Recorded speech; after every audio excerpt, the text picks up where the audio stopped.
Pues, Buenas tardes, profesor, docente Jairo Turriate Chávez. Somos el equipo número 3, conformados por Chino Quispequeni, Guamaní Aquino Gladys, Eufrasio Fuster Alberto, Ramos Guaranga Brian Joel, Tairo Mamani Jenny Yesenia y Gisela Torres Carrasco. En esta oportunidad vamos a hacer la presentación del proyecto Atlas correspondiente a la semana 17 de nuestro curso Bases Biológicas del Comportamiento. Empezamos con la primera sesión de la semana número 1. Siguiente, por favor.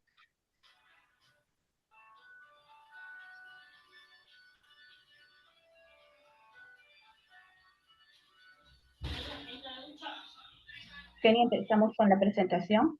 La semana número 1, que fue la sesión donde hablamos acerca de la historia y métodos de la psicología biológica. Historia de la psicología biológica, ¿no? La psicología biológica surge como el resultado de la integración de los conocimientos aportados de la psicología científica con el estudio del comportamiento y los procedentes de la biología en el campo de la evolución, la genética, la etiología y la neurociencia.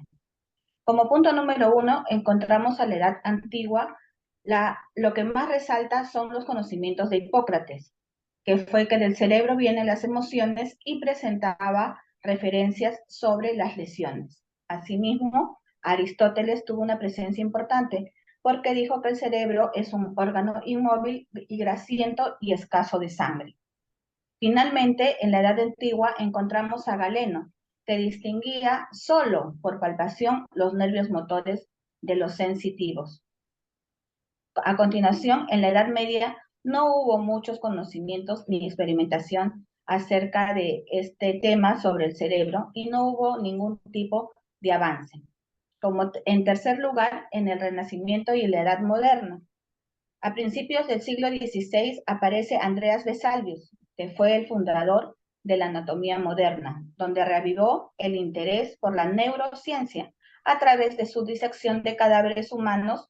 Esbozó 7 pares de nervios cerebrales, cada uno con una función especializada. Asimismo, cada uno con una función describe con éxito las membranas cerebrales en el sistema ventricular y el cerebro. Como segunda opción en el Renacimiento y Edad Moderna encontramos a René Descartes, que fue quien propuso la teoría reflexiva en términos de nuestro comportamiento. Además, su teoría fomentó el uso de modelos animales para estudiar las bases biológicas del comportamiento.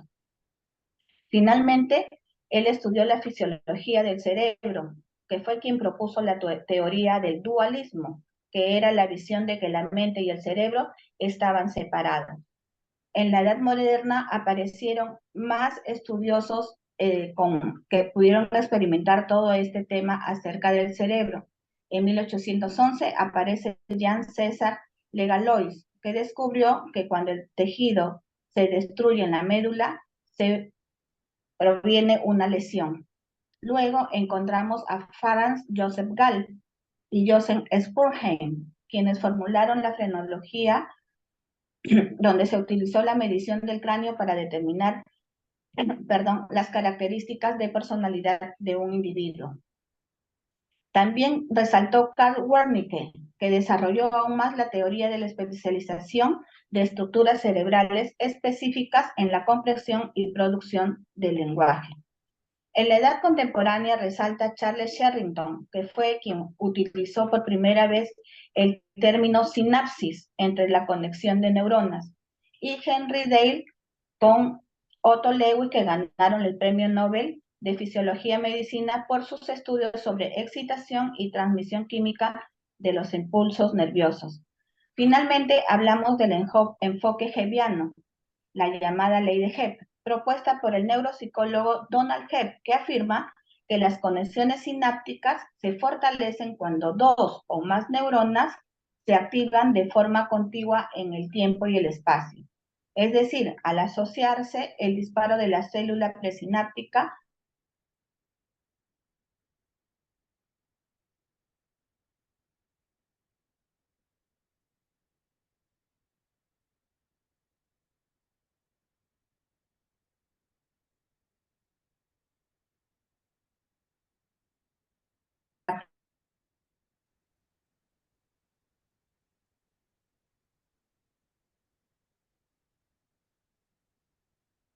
Siguiente diapositiva, vamos a hablar sobre los métodos de investigación.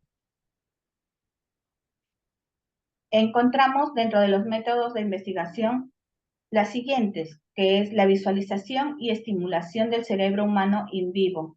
Aquí podemos encontrar instrumentos como la tomografía axial computarizada TAC, la resonancia magnética funcional fMRI y la tomografía por emisión de positrones PET. Asimismo, encontramos registros de actividad psicofisiológica humana, que es el electroencefalografía o los potenciales evocados.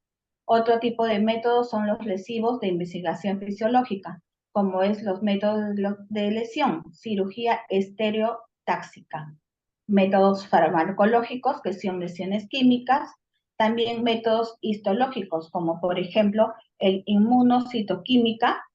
También encontramos la ingeniería genética, donde encontramos también la supresión de genes gene knockout, que quiere decir que para inactivar o eliminar uno o más genes específicos de un organismo. Y finalmente, métodos de investigación comportamental, que encontramos la evaluación neuropsicológica, métodos de comportamientos de neurociencia cognitiva y los modelos biopsicológicos de conducta animal.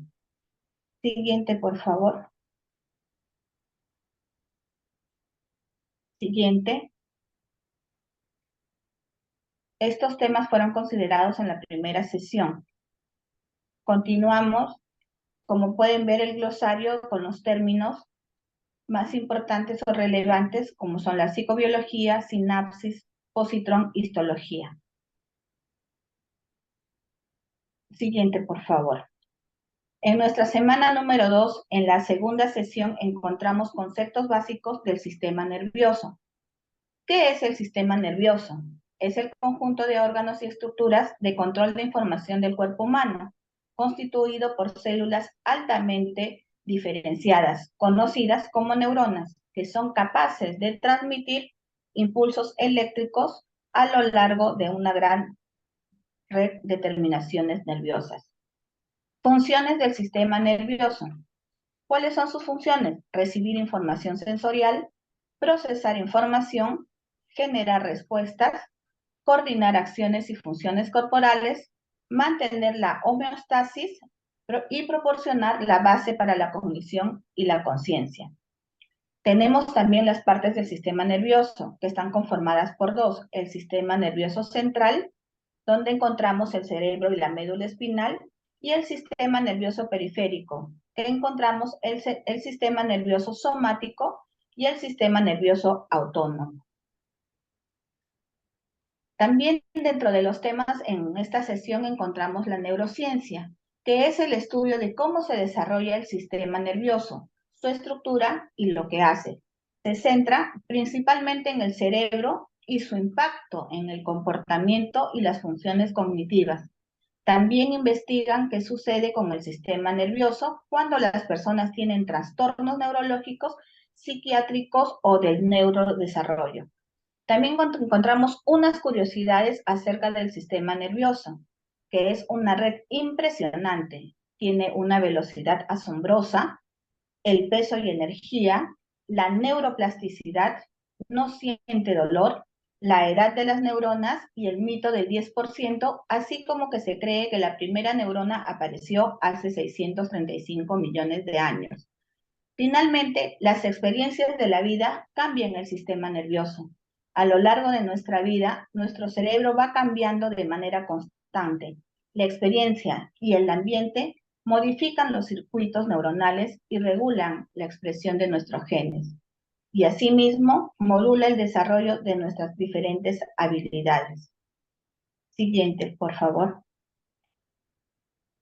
Como otro tema importante en nuestra segunda sesión es el tema acerca del cerebro. ¿Qué es el cerebro? Es un órgano complejo ubicado dentro del cráneo que gestiona la actividad del sistema nervioso y forma parte principal del sistema nervioso central y constituye la parte más voluminosa y conocida del encéfalo. Está situado en la parte anterior y superior de la cavidad craneal y está presente en todos los vertebrados. Funciones. Como funciones principales tiene el control de las funciones vitales. Recibe, procesa, integra e interpreta toda la información que recibe de los sentidos. Controla los movimientos, es responsable de nuestras emociones y conductas, nos permite pensar, razonar, sentir, ser y finalmente controla las funciones cognitivas superiores. Las partes importantes del cerebro tenemos el cerebro, el cerebelo, el hipotálamo, la glándula pituitaria o hipófisis, la glándula pineal, el tronco cerebral.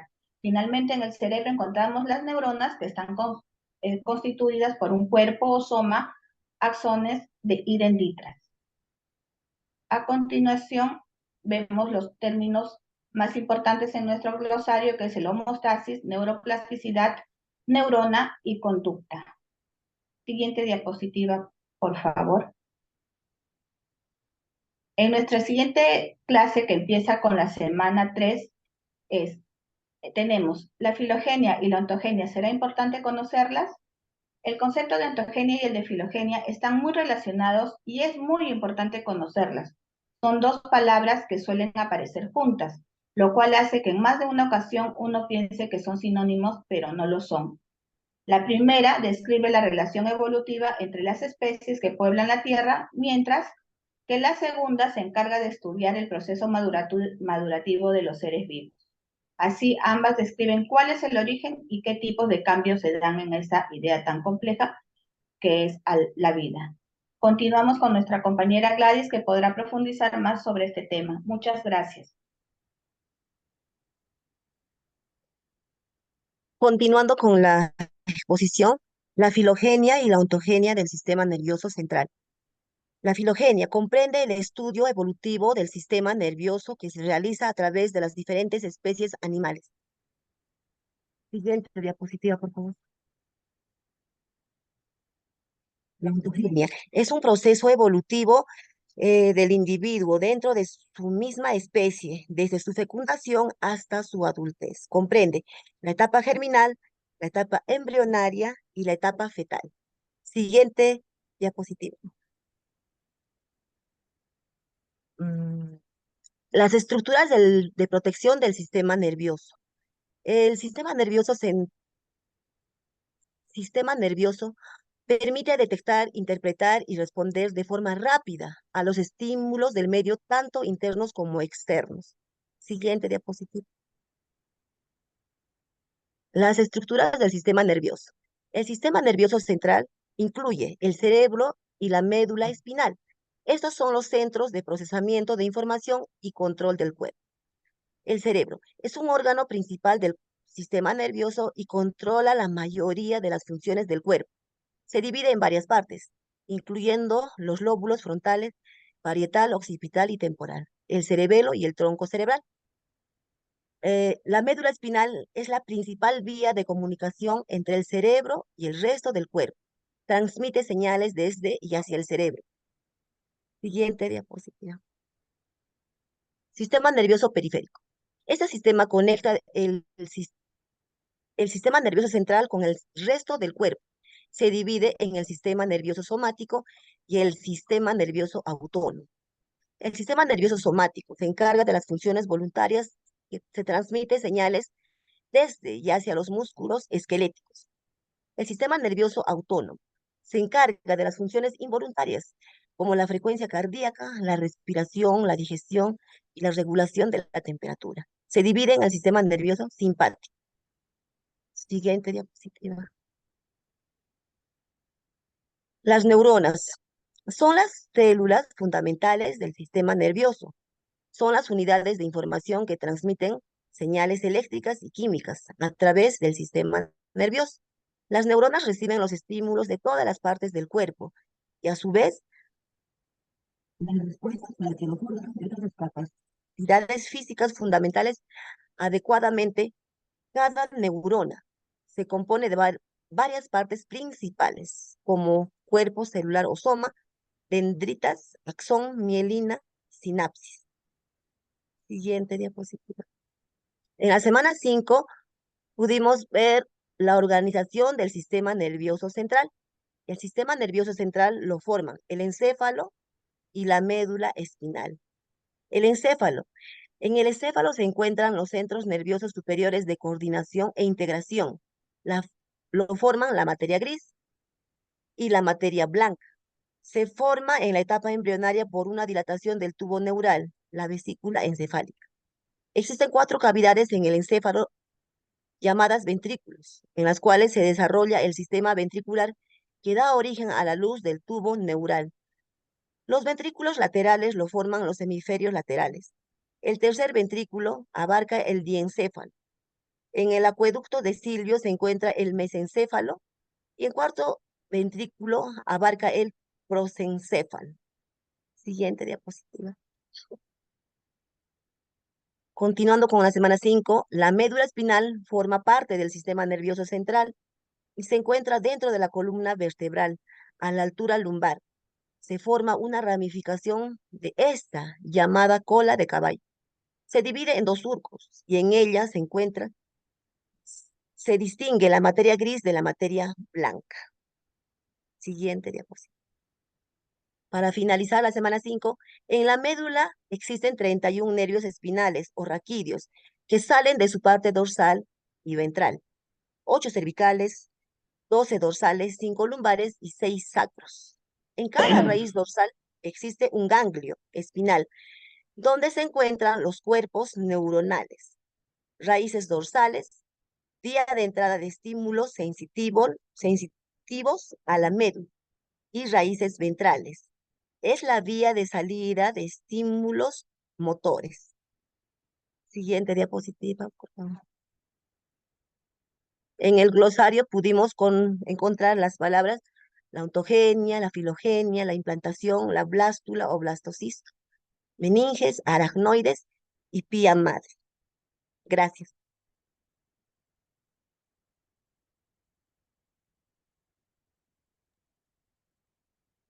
Buenas tardes. Bueno, voy a explicar el tema de la semana 6, organización del sistema nervioso periférico.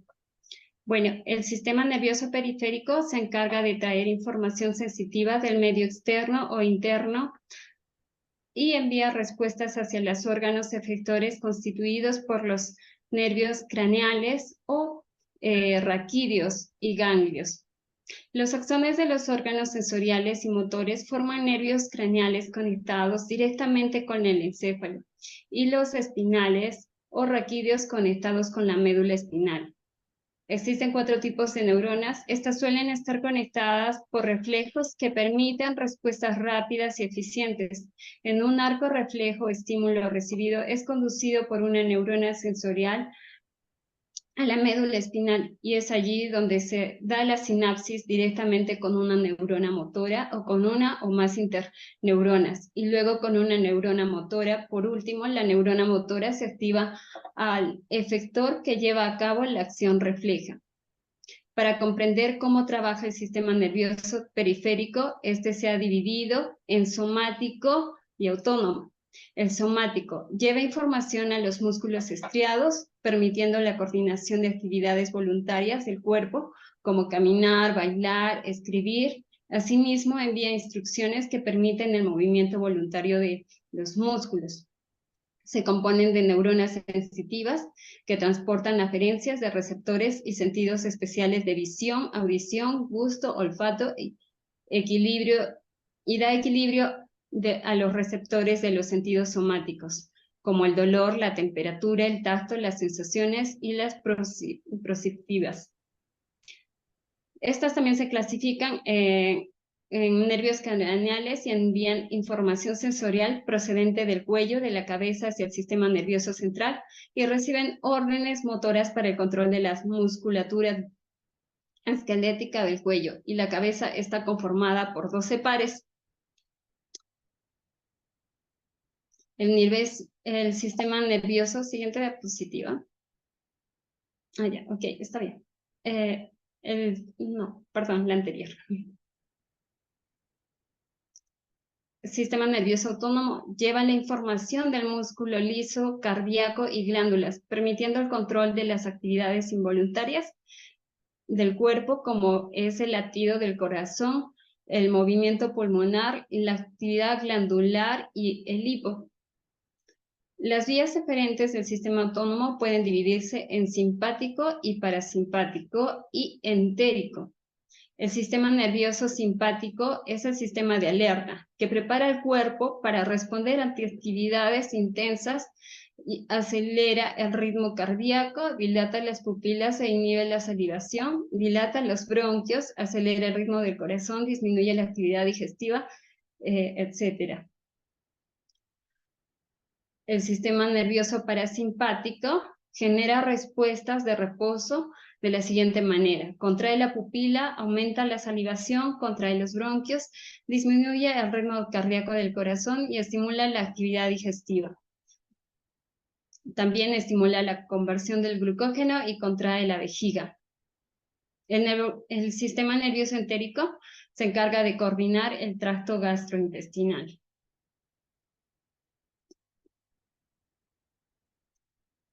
Pasamos a la siguiente diapositiva. Entramos a la semana 7. Neuronas y glías. Potencial de acción. Bueno, las neuronas y glías, potencial de acción. En el sistema nervioso encontramos neuronas, que son la unidad primaria, y las glías, que son el soporte, y el endotelio vascular, que es el suministro de sangre y glucosa y oxígeno y que se encarga de la eliminación de sustancias. Las neuronas son las células funcionales del tejido nervioso. Se interconectan formando redes de comunicación que transmiten señales por zonas definidas del sistema nervioso. Así, transportan información bajo la forma de un impulso eléctrico. Se distinguen también por partes, ¿no? Tienen las partes del cuerpo del soma, que es de tamaño variable y tiene las dimensiones entre 4 micrones y 140 micrones. La forma es esférica, ovoide, piramidal, fusiforme, estrellada. En realidad son diferentes. Dendritas. Las dendritas tienen una o varias prolongaciones relevantes, cortas y muy ramificadas, que dan origen a las ramas primarias o secundarias. Y el citoplasma, que es el dendrito que tiene los mismos organelos. Asimismo, la recepción del impulso nervioso se da por medio de los axones, que poseen los quimiorreceptores. El axón, bueno, el axón es como da origen a una dendrita y su longitud es mucho más larga que las dendritas. Se encargan de transportar los impulsos nerviosos a las células efectoras. Dentro de las partes del axón dentro de las partes de la neurona encontramos el núcleo, el aparato de Golgi, las mitocondrias, el retículo endoplasmático, el nucleolo, el aparato de Golgi y los lisosomas. Siguiente diapositiva, por favor. En base a su estructura y función, la estructura de la neurona posee soma neuronal, que está encargado de la síntesis de sustancias, en este caso, de neurotransmisores. Así también el corpúsculo, que corresponde al retículo endoplasmático. Y podemos ver que también hay de diferentes formas, están los unipolares, bipolares y multipolares. También podemos encontrar en este mismo tema las glías o neuroglías, que son las células que se mantienen unidas al cerebro y atenúan los impactos físicos y químicos del organismo. Pasamos a la siguiente diapositiva. Sinapsis. Es el espacio en el extremo de una neurona y otra célula. Los impulsos nerviosos se transmiten habitualmente a la célula vecina por medio de sustancias químicas que se llaman neurotransmisores. La neurona libera los neurotransmisores y otra célula del otro lado de la sinapsis los recibe. Gracias. Mi compañero va a continuar con el tema.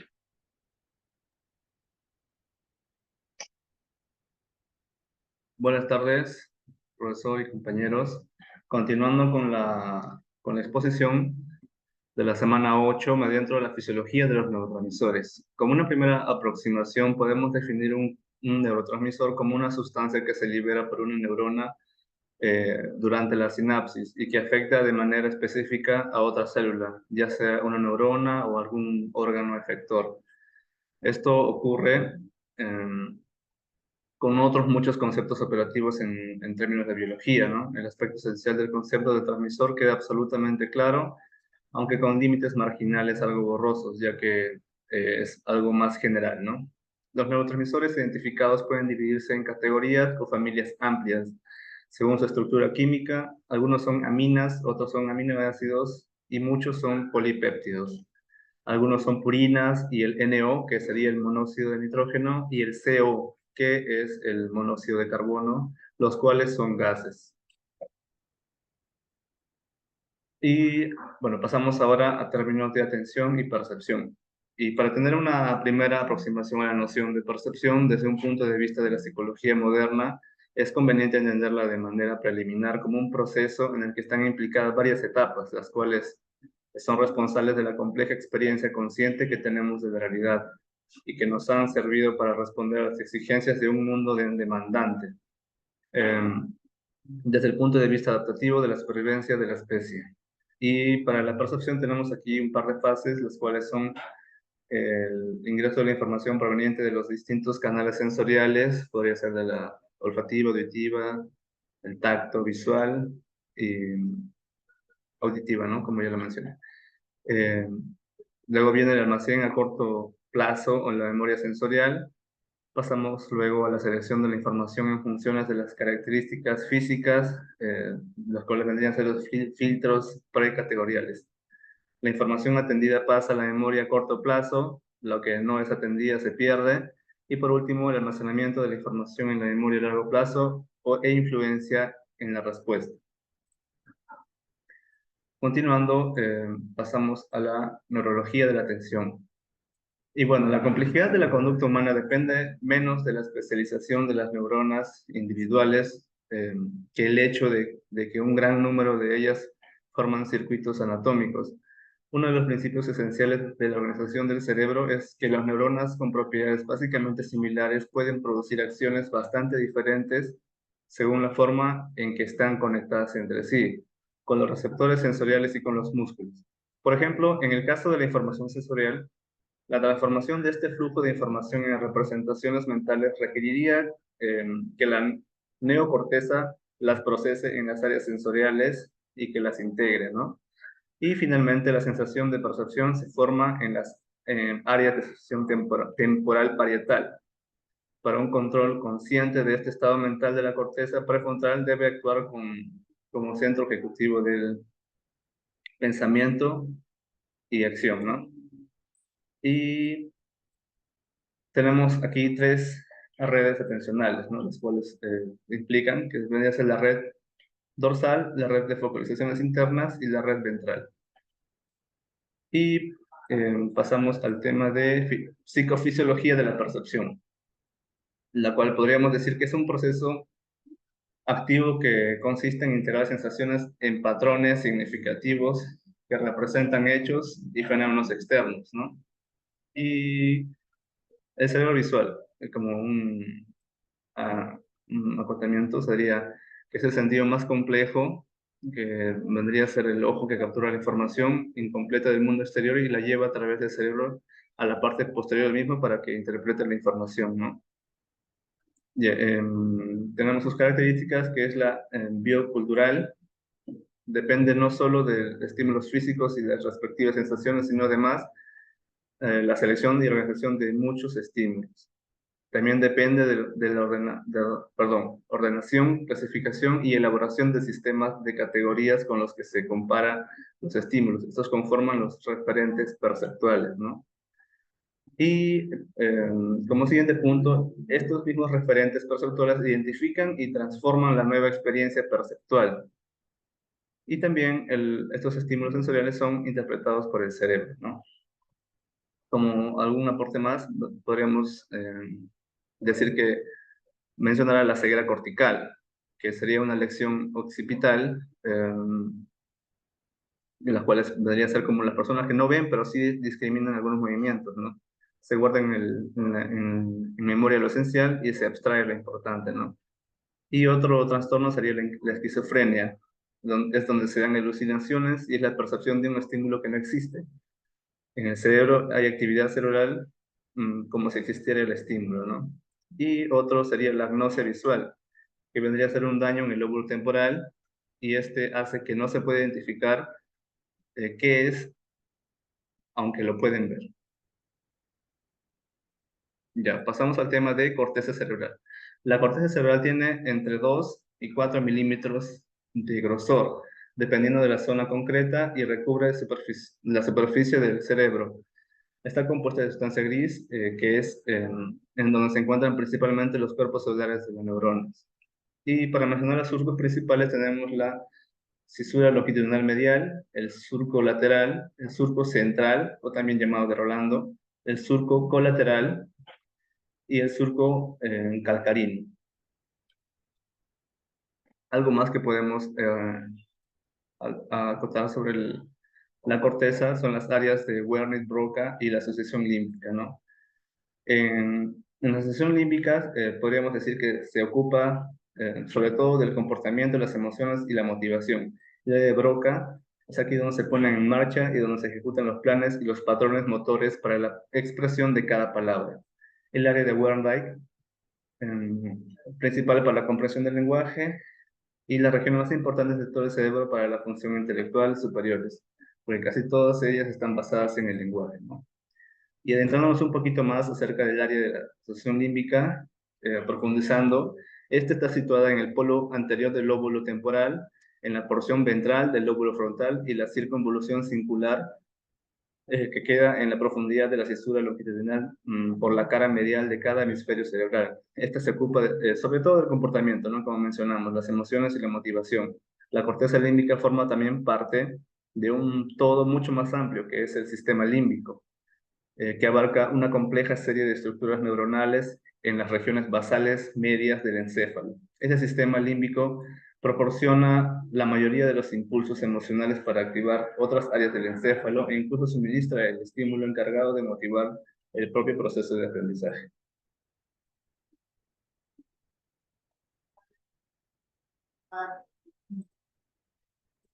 Ahora vamos a continuar con nuestro compañero.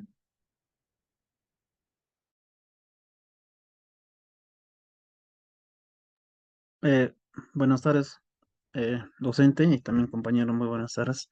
¿Puede avanzar en la diapositiva, por favor?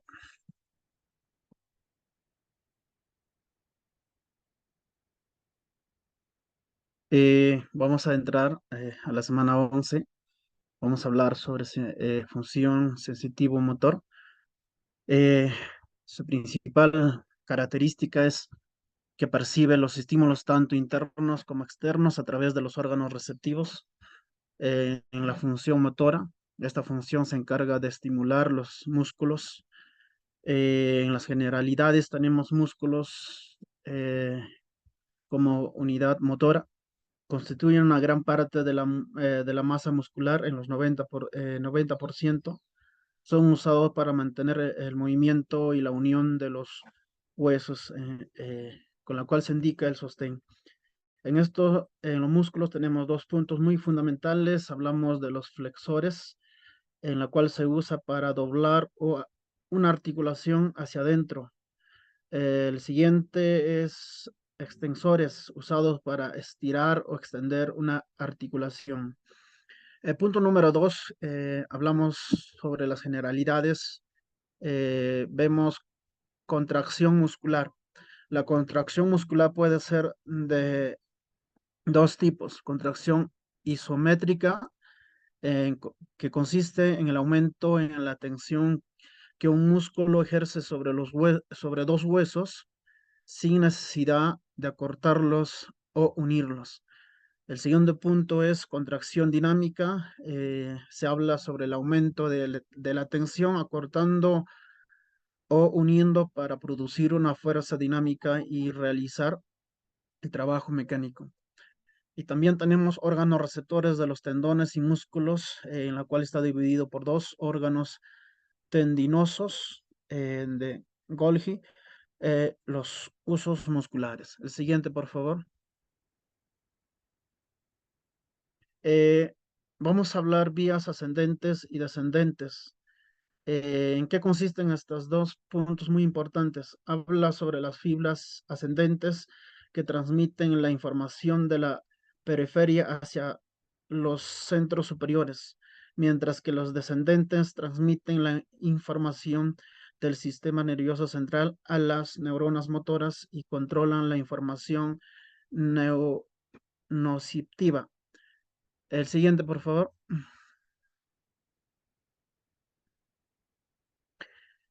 También vemos los reflejos. Los reflejos miotático es provocado por una repentina fuerza de estiramiento externa sobre músculos. El asociado a la rodilla se llama rotuliano. El reflejo rotuliano se produce cuando el tendón de la rodilla es golpeado con un martillo. El muslo se estira. Esto inicia la cadena de acontecimientos representados en la figura. ¿Qué tipos de movimiento nos permite realizar? Reflejo, médula espinal, rítmicos, tronco encefálico, voluntarios, corteza motora. El siguiente, por favor. Vamos a hablar sobre la base biológica de la emoción. Eh, eh, Vemos sobre la emoción, ¿qué pasó? Sobre las generalidades de la emoción, el estado de activación fisiológica relacionado y al sistema neuroendocrino. Presenta respuesta motora y procesos cognitivos en el hombre y está acompañado de sentimientos que permiten supervivencia y adaptación al miedo. ¿Cuáles son los componentes de la emoción? Es la expresión física preconsciente, sensación consciente de la emoción. En el sistema límbico vemos la estructura y la función. ¿Cuál es el sistema límbico? Es una red neuronal que media, que media las emociones y la motivación al mismo tiempo que desempeña un papel en el aprendizaje y en la memoria. Esta extensa red neuronal es vital para las neuronas y las funciones psicológicas básicas y desempeña un papel invaluable en el procesamiento y respuesta del estímulo de los ambientes. El siguiente, por favor. ¿Cuál es la formación hipocámpica o hipocampo? Desempeña un papel fundamental en la memoria declarativa o asociativa, la atención alerta y la función conductual, endocrina y visceral. La actividad más importante de hipocampo está relacionada con el aprendizaje y la memoria. La ablación bilateral del hipocampo en el hombre ocasiona pérdida de la memoria reciente, incapaz para almacenar hechos recientes. La amígdala. La amígdala forma parte del sistema límbico. Su principal función es el procesamiento, almacenamiento y reacción de reacciones emocionales. El siguiente, por favor. Ritmos biológicos y sueño. Ritmos biológicos es el verdadero sentido de la palabra, son solamente aquellas asociaciones que le puede demostrar que continúan aún en ausencia en cambios periódicos en el ambiente, tales como los cambios en la luz y la temperatura, es decir, son oscilaciones autosostenidas. Ritmos circadianos, vemos los procesos biológicos que tienen variaciones rítmicas de las 24 horas de duración. Siguiente, por favor. El sueño. Los sueños son una experiencia humana universal que puede describirse como un estado de conciencia caracterizado por acontecimientos sensoriales, cognitivos, emocionales durante el sueño. Vemos aquí 4 puntos muy importantes: higiene de sueño, sueño REM, eh, variabilidad según la edad, sueño paradójico. La que yo puedo rescatar de esta parte es higiene de sueño, en la cual nos habla sobre Eh, el- la limitación de siestas, tomar un baño antes de un descanso, eh, modera el consumo de café o té, evita las pastillas antes de dormir. El siguiente, por favor. Eh, la organización del sueño, tenemos fase uno, el 5%, fase 2, 25%, fase 2 y 4, 45%, fase REM, 25%. El sueño y el aprendizaje. Durante el sueño, las neuronas realizan procesos de limpieza de toxinas, regenerando las células y consolidación de los aprendizajes. ¿Cuáles son las alteraciones del sueño? El insomnio, apnea del sueño, síndrome de las piernas inquietas, narcolepsia. El siguiente, por favor. Ese es el glosario. Entonces voy a dar el pase a mi siguiente compañero, Joel Ramos, por favor.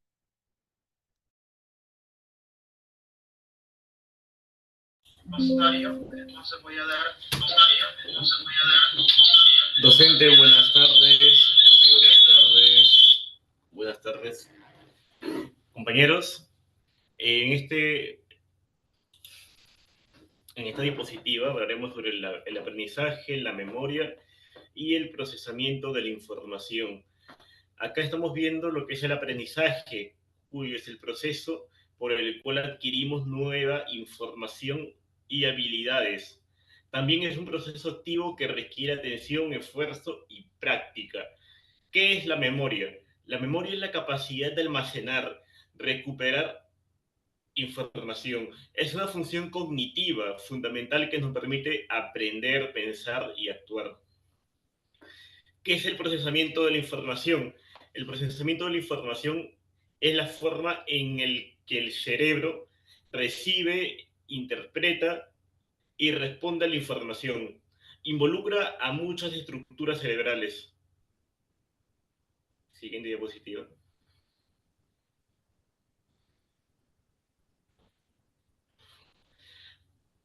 Ahora vemos el aprendizaje. El aprendizaje es un proceso que implica la adquisición de nuevos conocimientos y habilidades. Se puede ver de dos tipos, el aprendizaje asociativo y el aprendizaje no asociativo. El aprendizaje asociativo es aquel tipo más común, implica la asociación de dos estímulos o eventos. Por ejemplo, un perro aprende a asociar la comida con la campana, el timbre. Y el aprendizaje no asociativo es el aprendizaje que no implica la asociación de dos estímulos o eventos. Por ejemplo, un animal puede aprender a evitar un estímulo aversivo, como una descarga eléctrica.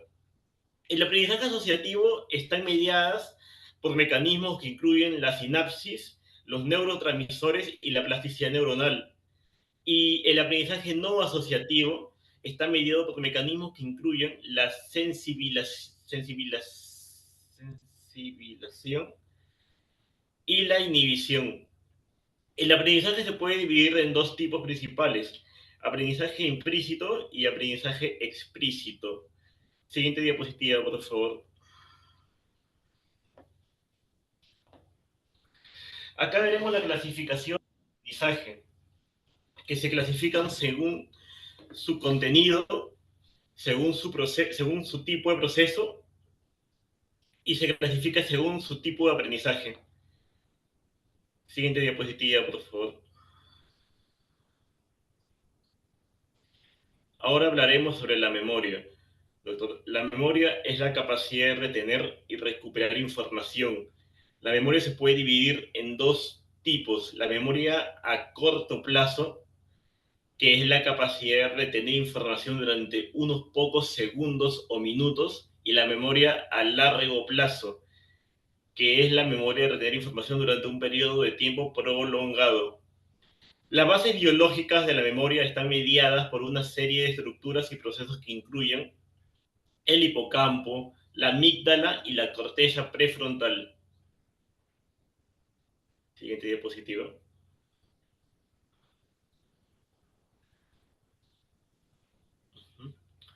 La memoria declarativa, también llamada memoria explícita, es la capacidad de recordar información consciente como hechos, eventos, datos, conceptos.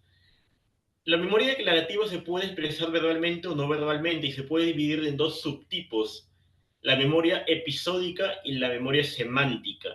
Ahora, la memoria no declarativa, también llamada memoria implícita o procedimental, es la capacidad de recordar información y habilidades de forma inconsciente, como acciones, hábitos, destrezas o reflejos. La memoria no declarativa se puede dividir en varios subtipos, como la memoria motora, la memoria perceptiva, la memoria emocional y la memoria de condicionamiento. Como se puede ver, la memoria declarativa y no declarativa son dos tipos de memorias que se diferencian según el tipo de información que almacenan. La forma en que la recuerdan, el nivel de conciencia que requieren, la forma en la que se expresan y las regiones cerebrales que la sustentan.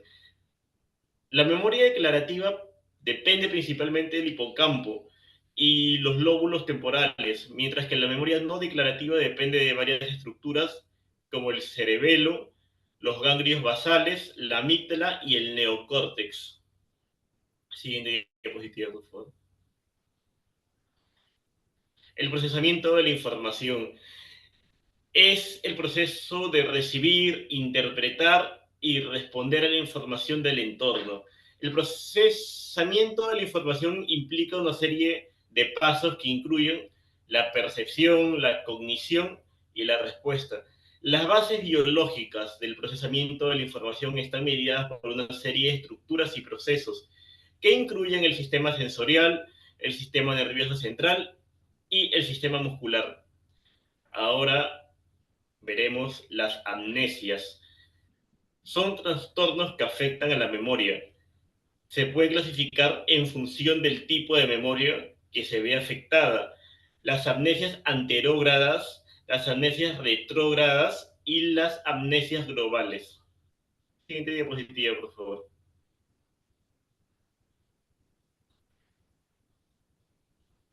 En esta semana 15 hablaremos sobre la lateralización, el lenguaje y el pensamiento. Las diferencias en la estructura cerebral, el pensamiento y las áreas del lenguaje. Siguiente diapositiva, por favor.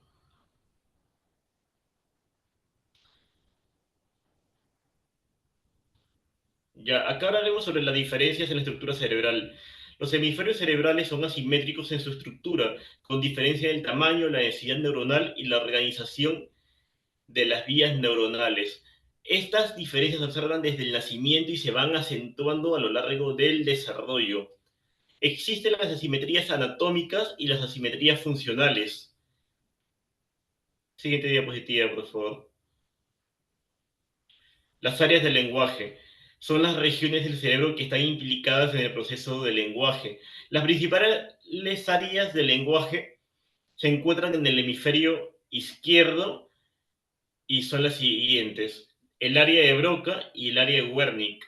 El área de Broca se encuentra en la circunvalación frontal inferior y está implicada en la producción del lenguaje, y el área de Wernicke se encuentra en la circunvolución temporal superior y está implicada en la comprensión del lenguaje. Siguiente diapositiva, por favor. La definición del lenguaje es un sistema de comunicación que utiliza signos y símbolos para transmitir significados. Acá veremos el lenguaje, la lengua y el habla. El desarrollo del lenguaje se da de forma gradual y a lo largo de la infancia. Se localiza en diferentes áreas del cerebro y las principales áreas funcionales del lenguaje son el área de Broca, ya mencionado, el área de Wernicke y el área de Gingrich. Asimetría cerebral en el lenguaje. En la mayoría de las personas, las áreas del lenguaje se encuentran lateralizadas en el hemisferio izquierdo.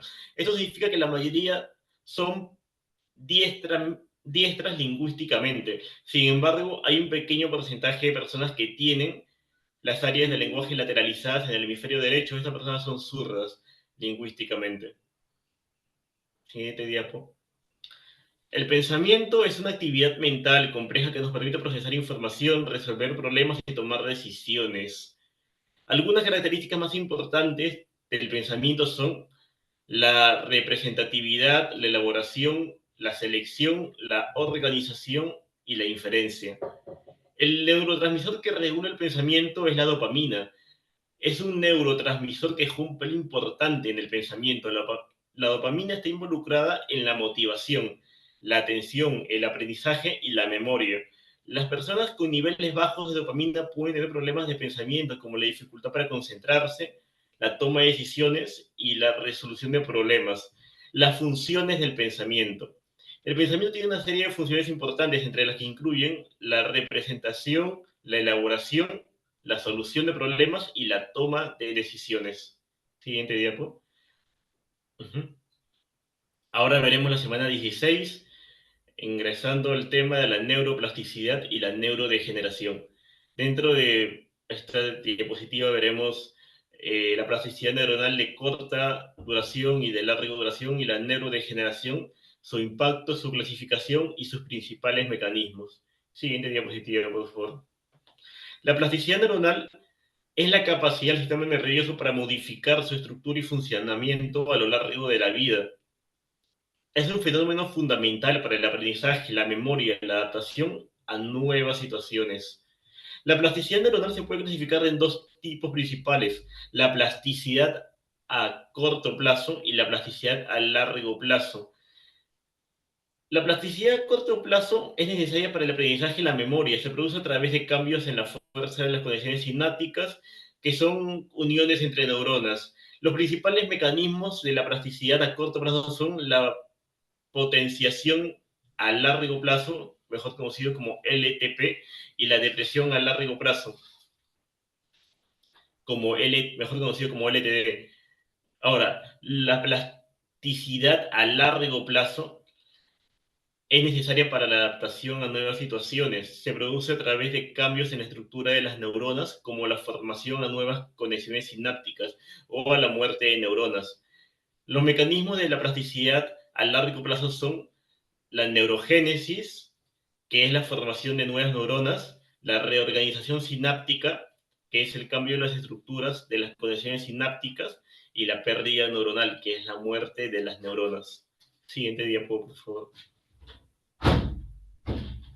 La neurodegeneración. La neurodegeneración es el proceso de pérdida de neuronas. Puede ser causada por una variedad de factores como la edad, una enfermedad o un daño cerebral. La neurodegeneración puede afectar la plasticidad neuronal. Por ejemplo, la pérdida de neuronas puede reducir la capacidad del cerebro para formar nuevas conexiones sinápticas. Su impacto. El impacto en la plasticidad neuronal es significativo en el funcionamiento del cerebro. Es esencial para el aprendizaje, la memoria, la adaptación y la recuperación de lesiones cerebrales. Su clasificación se ve de diversas maneras. Una clasificación común se basa en el nivel de la organización del sistema nervioso que se ve afectado.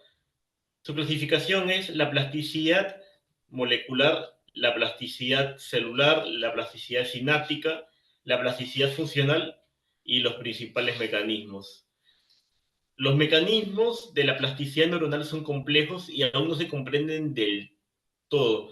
Sin embargo, se sabe que están involucrados una variedad de factores como los factores genéticos, los factores ambientales, los factores neuroquímicos y los factores estructurales. Muchas gracias, docente.